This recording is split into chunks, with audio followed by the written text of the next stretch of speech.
collaboration with the Cyprus Mail, this is the Cyprus News Digest with Rosie Charalambous.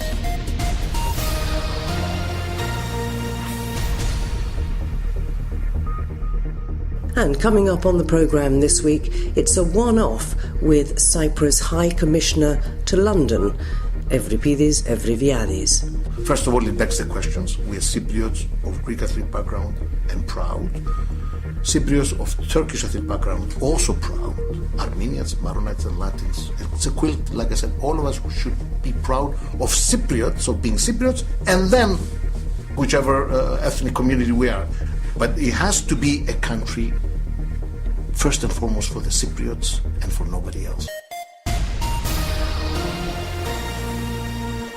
A few weeks ago, I met up in Nicosia with Cyprus High Commissioner to London, Euripides Evriviades, and we had a long discussion about the importance of Cypriots in the diaspora and, naturally, about Brexit.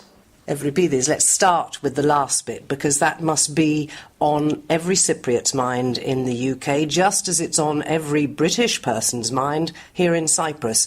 And there are a lot of Cypriots in UK, but in particular in London. And a lot of UK citizens, British citizens here in Cyprus as well. But first of all, thank you for the interview. It's nice of you, and thank you for reaching out. Second, indeed, the B word, Brexit, is the one that dominates our agenda in London. Brexit for breakfast, lunch and dinner, and Commonwealth for high tea. It is a reality. You know, I mean, we had an opinion about Brexit, but we didn't have a say about Brexit. It is a reality, and we have a date that Brexit will happen, which will be on the 29th of March. Next year. 2019, 11 p.m. London time. Now, and of course, the big question that is being asked now is what kind of Brexit it will be. Will it be a soft Brexit? Will it be a hard Brexit? What kind of relationship will be post-Brexit between the United Kingdom and the EU? Let's just stop there for a minute. Or will it be a no-deal Brexit? Because possible. That is something that worries a lot of people, because then the transition period, which seemed to be part of ensuring the status of both Cypriots in the UK and other EU nationals and British people in Cyprus, that would be very different if it's a no-deal Brexit. It will be, but there is a general understanding, there is a general agreement that people should not be victimized. You know, you cannot play, victimize and play people's lives, as a negotiating card. I'm almost tempted to use trump card, but I should be careful how I use the word. So I think there is overall agreement that about the citizens, EU citizens, whether in the United Kingdom or United Kingdom citizens in the EU, that they should not be penalized. But with a no agreement, it is really, truly uncharted territory. Brexit is an uncharted territory. It was never done before. It is a divorce. It is a reality. As we said, it will happen. But there is also the contingency that there could be no Brexit, which is a bad scenario. You mean no-deal Brexit? No deal Brexit. Yeah, no-deal Brexit. Exactly. Thank you for the correction. Which is bad scenario for I believe, for the United Kingdom, but also for the EU. I mean, A lot of Cypriots in the UK are entrepreneurs. Yes. They're small businesses. Yes. A lot of them are family businesses. Yes. Now, how will the trading relations for them pan out? We have a very vibrant community of 250, 300,000, but most of them are dual citizens. So they're not going to really be affected by Brexit. Okay? Their businesses depends, what kind of business they're in. Most of the businesses are done in the United Kingdom proper. I mean, let's talk about the most famous trade of all, which is halloumi. Halloumi will be exported to the United Kingdom post-Brexit, with or without a deal.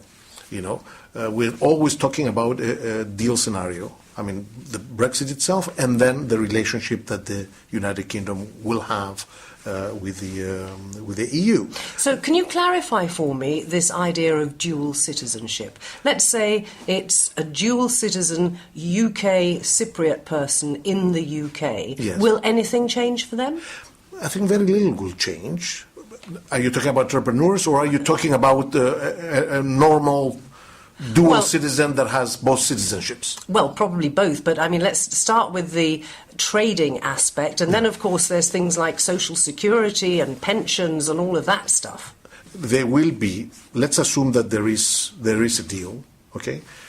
There will be an implementation period, a transitional period, which United Kingdom calls it an implementation period. Until the end of 2020. Exactly, end of December 2020. During that period, I don't foresee any difficulties whatsoever. Of course, that period is going to be, people are going to take advantage of that period. The government, the United Kingdom government, will set in motion those rules and regulations that have to be obeyed by those that are EU citizens, but they're not UK citizens.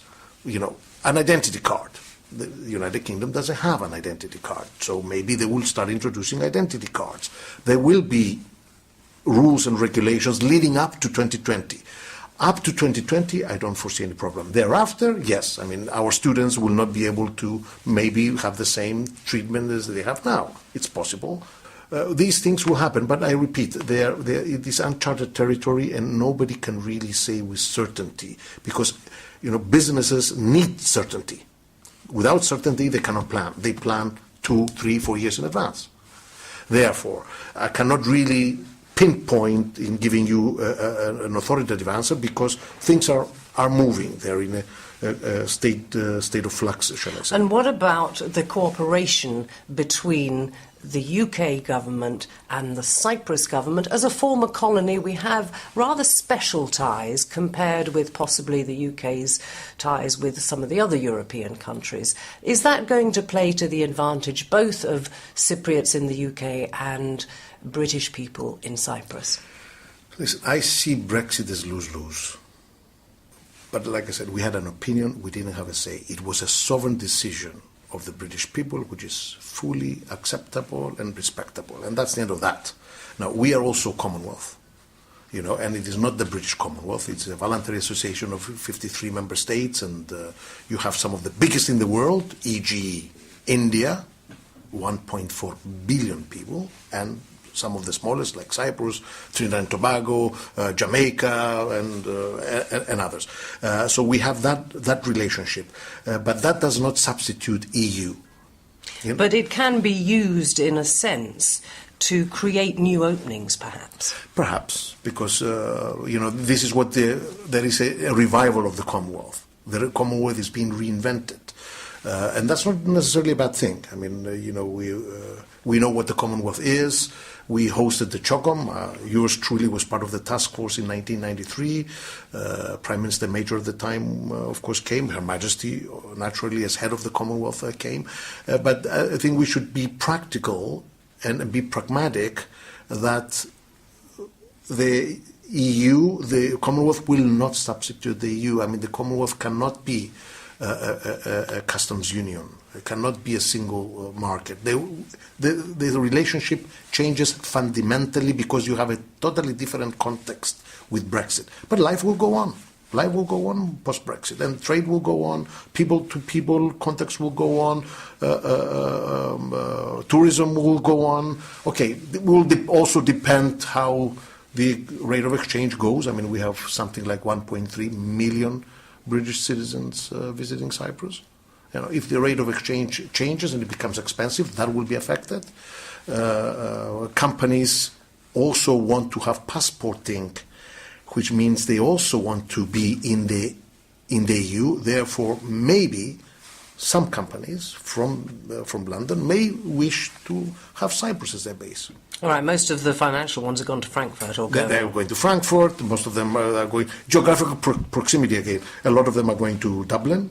Others going to Luxembourg. But maybe some, let's say, shipping, in which we have an added advantage because we are, you know, number 3 in the EU and number 11 internationally. Part of my duty is also being the ambassador, permanent representative of the International Maritime Organization, which is based in London, and shipping is 7% of our GDP. So it's a reality. It changes things I believe, far be it from me, the United Kingdom assesses these things, but I do believe it changes things for the United Kingdom. It changes things for Cyprus, it changes things for the EU, and it has global implications. Yes, it does, because anything that weakens the EU also weakens us as Cyprus as well, and weakens the EU as a global player on the stage. Despite some of the dysfunctionality that the EU might have, and there is dysfunctionality, there is, a populism which become policies, you have migration, you have terrorism, you have a lot of issues that are being faced by the EU, but it is family. Sometimes it can be dysfunctional, but it is family, and we try to, of course, change it from within. I know that there's a very close-knit community of Cypriots, particularly in London, but also in many other UK cities. When you get together with them, which I think you do fairly regularly, what do they say to you that they're most worried about? And are you able to allay those fears? Well, they have obviously a mind of their own. I don't really have hard facts, but the assessment is that approximately 60% of the community, of the organized community, 250, 300,000 as we said before, voted for Brexit. And 40%, around 45% did not. I mean, the community is not so homogeneous as one might think. So you think are you saying that the majority of Cypriots voted to leave? Well, I would say yes. Some might say the opposite, because we don't really have hard numbers. I mean, when they voted as UK citizens. But let me put it this way, and I should be more correct. I shouldn't be promulgating possible fake news.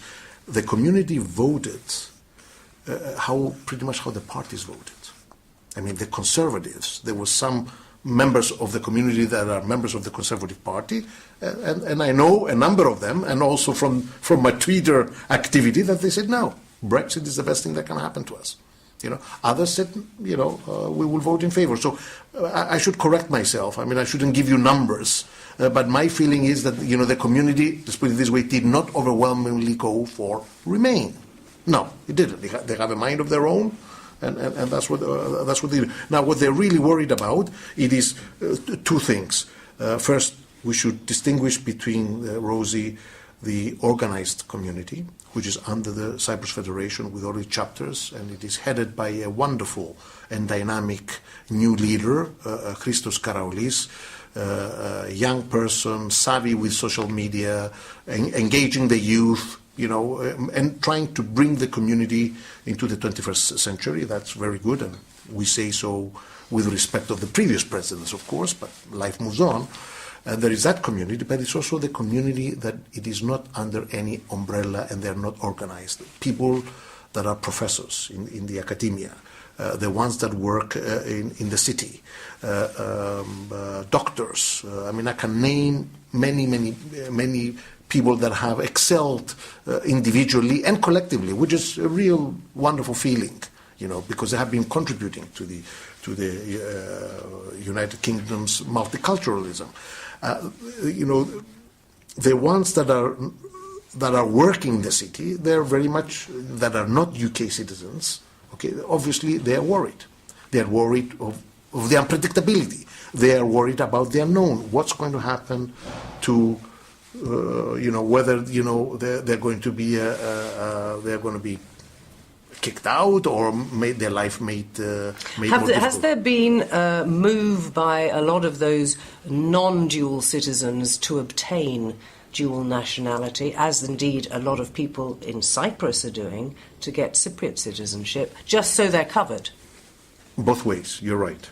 I mean, a lot more, I know from a lot more cases where second, third, even fourth generation Cypriots are rediscovering Cyprus, and they want to have Cyprus citizenship so they can have passports, so they can also be EU members, because the United Kingdom allows dual citizenship. So, and they're rediscovering Cyprus, which is also music to my ears. I don't care what it takes to rediscover Cyprus, as long as people are good UK citizens, but also very, very proud of their roots, which is And what about Cypriots applying for UK nationality? I don't really have any numbers, and I don't really know how many, because obviously, it's a process, and it's up to the United Kingdom whether the United Kingdom gives them. I'm not really involved in that. I'm involved with the other way around, with UK nationals of Cypriot background that want to become Cypriot citizens because they didn't apply before and they didn't think it was necessary to do so. So, but it's interesting because the community is it provides a human bridge between Cyprus and the United Kingdom, and may I also say that the community here, the British community here, provides that bridge. We have an umbilical relationship with the United Kingdom. The issues are not just the Brexit. The issues is not just the Cyprus question, as important as the Cyprus question is, and I often say that from 1 to 10 we must deliver 11 on the Cyprus question because it's an existential issue, but we are not only dealing with the Cyprus question in the community itself, but also in the relations of Cyprus and the United Kingdom. Well, since you brought it up, let's discuss the Cyprus issue a little bit, because we seem to be in a sort of, a trough of nothing going on. Yeah. And, of course, we haven't mentioned the fact that a large number of the Cypriots in the UK are Turkish Cypriots. Yeah. How much feedback do you get from them? Because you represent them too, I'm assuming. And what is the feeling in the UK about whether or not we should push forward? Because people who've lived in the UK for many, many years, you're talking about even fourth generation Cypriot sometimes, they're perhaps not aware of what the feeling is on the island. Yes. And let's face it, the feeling on the island is pretty divided as well. So it's a very difficult area to see how it can be moved forward and how the diaspora feel about if there was a solution, for example. A lot of them left and, let's face it, became in a sense refugees in the UK when the troubles erupted in Cyprus. Interesting questions, and I'm not going to shy away from answering them. First, my point was the relationships between Cyprus and the United Kingdom have been, in many ways, monothematic because it was the Cyprus question. To the degree that was so, it's because the Cyprus question is existential, we have to get it right. But the relationship, because of our EU membership, because we're sitting on the same table as the United Kingdom, has really took off from strength to strength. The President visiting the United Kingdom in January 2014, in which we signed the non-military development of the bases. For the first time ever, a Cyprus Minister of Defense goes to the United Kingdom and vice versa. Daily cooperation that we have on the Eastern Mediterranean, and Cyprus becoming a security enabler in the region. This is huge. This is huge. And what Cyprus is doing as part of the foreign policy. And all these things also had to do with Cyprus becoming a member of the EU, which transformed the bilateral relationship. That was the point that I was trying to make. Now, on the Cyprus question and how we handle also Cypriots of Turkish ethnic background, because we see the moment you're a Cypriot citizen, the moment you have a father, a mother that is a Cypriot, then I claim them, of course, and they do come. I have also a Turkish Cypriot working in the Cyprus High Commission that speaks fluent Turkish. I speak some, but not enough. Okay, they come. The moment they can prove that the father, for instance, and the parents are a Cypriot, then they get their passport like anybody else. Otherwise it is discrimination. Otherwise, they can take us to the European Court of Human Rights, and they get them automatically by virtue of their right, like anybody else. And how do they feel about the Cyprus issue? I'm interested that you mentioned Cyprus as a security enabler, I think your words were. Yes. That, to some people, might seem rather strange if you look at our own security situation because of the Cyprus issue. How can we enable others when we can't get it right here? Well, distinguish between what is happening internally on the Cyprus question and distinguish what is happening in the region. I mean, the fact that Cyprus has the trilateral relationships, Greece, Cyprus, Greece, Egypt, Cyprus, Greece, Israel, Lebanon, the energy mix, how that changed the situation. I mean, you become a security enabler when you are predictable and dependable. And this is what Cyprus does in the region. Okay, distinguish that of what is happening internally, because internally there are intercommunal talks. We hope that they will get off the ground, and we hope that we will not come back. We will not come to the same brick wall that we came before, which is one of the do-or-die issues. Is of course the issue of security, the internal security, the issues of guarantees. I mean, you know, Greece, United Kingdom, and Turkey are guarantor powers. You know, all of them. That security system really was inimical to the Cypriots themselves, to the entire of the population. We have a situation now where Greece says, I do not want to be a guarantor power. You have a situation where the United Kingdom says, yeah, I don't really have strong views about it, whatever you guys agree. So the only one left that wants to keep the system of security in perpetuity, or to have a review clause whenever.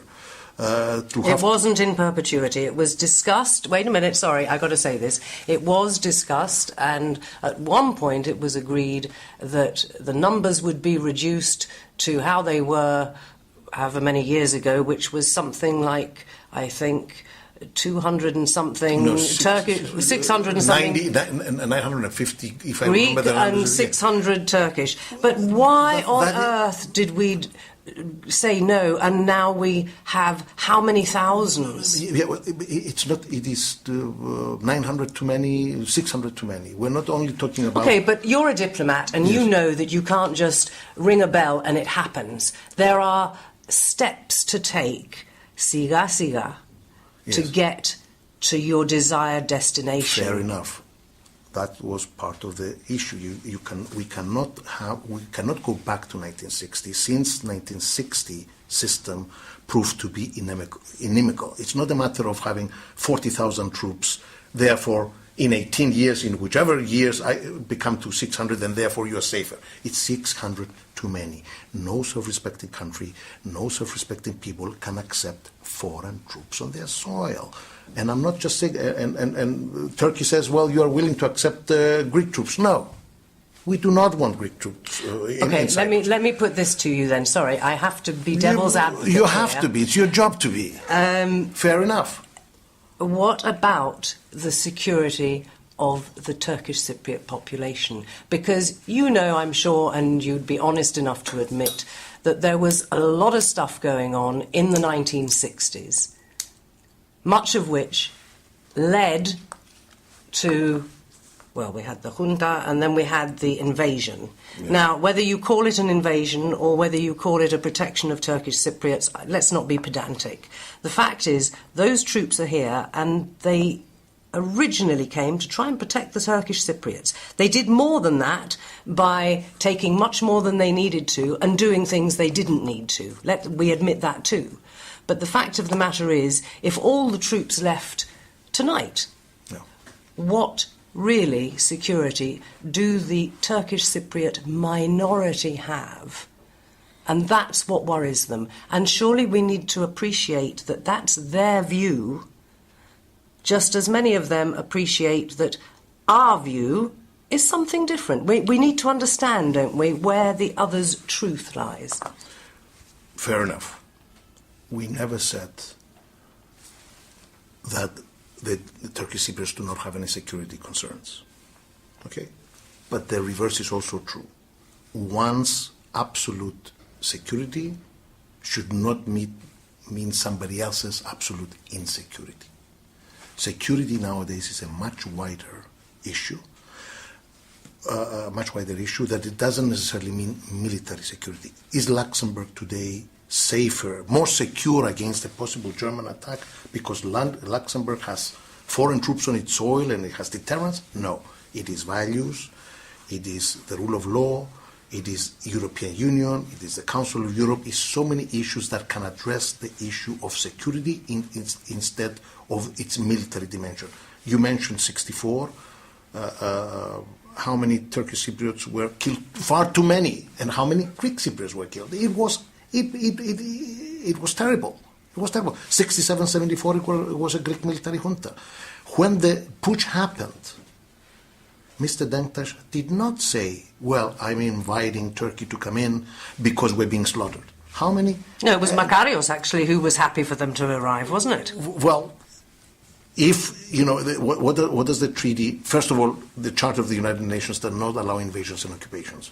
You know, as you say, pedantic, it's not pedantic. The way we talk has a lot to do with the way we think. It was an operation, it was an invasion, that let the results speak for themselves, you know, which are documented. They're documented in judgments of the European Court of Human Rights. All right, what's the answer? I mean, is it feasible for the Cypriot government to ask the European Union to send a police force here? Is that acceptable? Yes, it is acceptable. We say, when we say the security aspect in its wider context, that is acceptable. It works both ways. Security works both ways.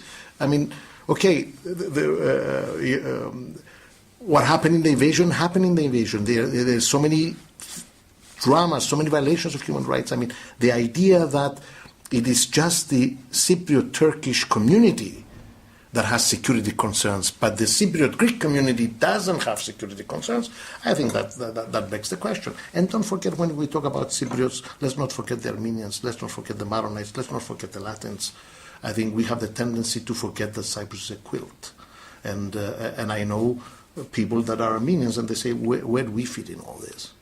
Okay, what about the Bosnia answer, where you have a police force where every single time a policeman is called out to whatever incident it happens to be, it's one from the Greek Cypriot community and one from the Turkish Cypriot community, so that there's fair play? Well, listen, I mean, I believe in fair play. Do unto others as you would have others do unto you. I do not know about the Bosnia-Herzegovina formula. I know that the Dayton agreements, they were good, because they stop bloodshed, and anything that stops bloodshed is good.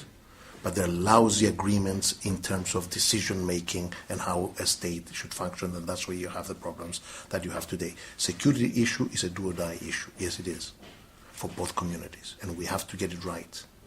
And Turkish troops staying here in reduced numbers, but in perpetuity, or having a review clause in I don't know when, and then you don't know what happens in the review clause, or having a base. Turkey is also saying, well, if British can have their bases here, and they don't have any kins, next of kin, why shouldn't they have a base here? So they're talking about, they're making demands or bases. But the thing that begs the question, Rosie, which I want to underline, is that there is a tendency to see the Cyprus question in simplistic ways. I mean, I face it constantly in London. E.g., there are Greeks, there are Turks. Greeks and Turks, they never really liked each other. They're having all these things going on in Cyprus. How terrible. First of all, it begs the questions. We are Cypriots of Greek ethnic background and proud. Cypriots of Turkish ethnic background also proud. Armenians, Maronites, and Latins. It's a quilt, like I said, all of us should be proud of Cypriots, of being Cypriots, and then whichever ethnic community we are. But it has to be a country, first and foremost, for the Cypriots and for nobody else. Right. So no vassal state, no overlords, no guarantors, a normal state in the EU that represents the 21st century. We've got to wrap this up in a minute, but that begs the question to me as to why, I mean, I'm not sure what happens in the north. I don't go there very often, but I know that over the past, I've been here since 1975, but let's say that the past 20 years or so, when there seems to have been a sort of wave of pushing to try and reach a solution of the Cyprus problem, the one thing that's always obviously lacking in the south has been government PR to put that last point that you just made across to the population, to the voters, to say, put the Cypriot first and the ethnicity second. They don't have to be counterproductive. They're not mutually exclusive. Of course they're not mutually exclusive, and that's what we try to do. But Turkey plays regionally. I asked President Erdogan. He came to the United Kingdom. It was a Chatham House. He gave a tour d'horizon of Turkish foreign policy, and I asked the question exactly about security.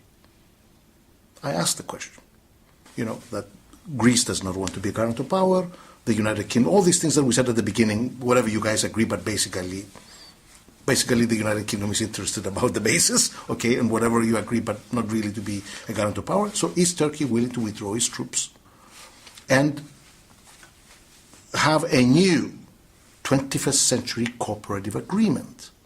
His answer was, we're not going to let you explore and exploit the exclusive economic zone of Cyprus. Unless it's shared with the Turkish Cypriots. He didn't say that, number one, because I think that the issues are Turkey. You have to think what Turkey wants regionally. But let me just have your...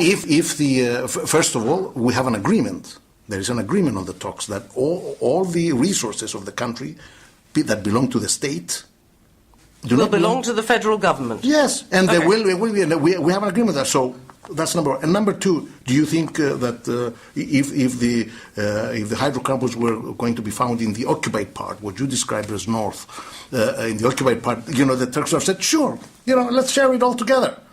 So let's be... Okay, but you didn't answer my question about this lack of pushing on the part of the government of the Republic of Cyprus to explain to the Greek Cypriots, because that's who they're mostly dealing with, what a federation is, what the benefits would be, particularly in terms of business, in the event of a solution and the incoming investment, and this business of trying to say you should be Cypriots first. It's not happening. No, the government is doing it. It's doing it constantly. Maybe it should be doing it better. But we started with Brexit. Prime Minister May says it's better to have a no deal than to have a bad deal. Now, the Cyprus question obviously is not Brexit, but my point is you have to have an agreement that it is for the Cypriots. The state functions. There has to be functionality of the state, and it cannot be a vassal state. No overlords, no guarantor powers. Cyprus for the Cypriots to be in the 21st century and be members of the EU. The Cypriots of Turkish ethnic background, they're getting to be a minority in their own community. We see that slowly, the occupied part is being Islamatized. They built the huge mosque of 64 million. What do you think these things are happening? It's not in the interest of the Cypriots of Turkish ethnic background. Their future, we are together. If we don't hang together, we will be hung separately. And the future is EU, together in the EU. I'm still not answering your question. No. Bring me any question you want. It's your job to I was just going to say that a lot of the things you've just mentioned that are going on now in the north, well documented, a great worry to the Turkish Cypriot community, wouldn't have happened if we hadn't taken so long to come to an agreement. Well, in terms of the number of settlers who have increased exponentially over the last several years, everything that's going on there is playing against the interests of the Cypriots of Greek ethnicity the longer it goes Rosie, on. The president voted for the Annan Plan. Nobody can accuse him of playing games or his heart is not for the settlement. President Vassiliou, the same. Clearidis, the same. It is not out of lack of the Cypriot Greek leadership that we don't have a solution. Turkey is Turkey. It's thinking globally, it is thinking regionally, and I don't really how much really they're interested about the Cypriots of Turkish ethnic background. This is huge for me to say so, okay? So we have to have our faith, our destinies together. Geography is destiny. We have to have an accommodation with Turkey. I agree with you that as time goes by, things become much more difficult. I agree with you 100%. But you have to have an agreement that lasts, that withstands the test of time, that functions. The state should be able to function. Because if the state doesn't function and you have, like Bosnia-Herzegovina, the thing that keeps Bosnia-Herzegovina together is the possibility of joining the EU. It's a lousy agreement. The state must be able to function. It must function with democracy. Protecting the interests of the Cypriots, all the Cypriots, including Greek Cypriots, Turkish Cypriots, Armenians, Maronites, and Latins? I'm answering your question. You're not convinced. We'll have another round. It'll have to be another time because we've really gone over our time, but it's been a fascinating discussion with the High Commissioner for the Republic of Cyprus in London, Euripides Evriviades. Thank you very much for joining me. Thank you, Rosie, and all the best to you. Thank you. And just before I go, let me give you a heads up about 2 book launches that are happening next week. On Wednesday, the 12th of September, at 7:30 at the Artos Cultural and Research Foundation in Iomologides in Nicosia, Dimis Michailidis will be launching his and artist Umit Inachi's visual novel about peace on Earth. It's called Y2.200K, A Chronicle. And they'll be in Limassol on Thursday the 13th of September, again at 7:30 at the Cyprus University of Technology. We'll be talking to the author about the book on next week's programme.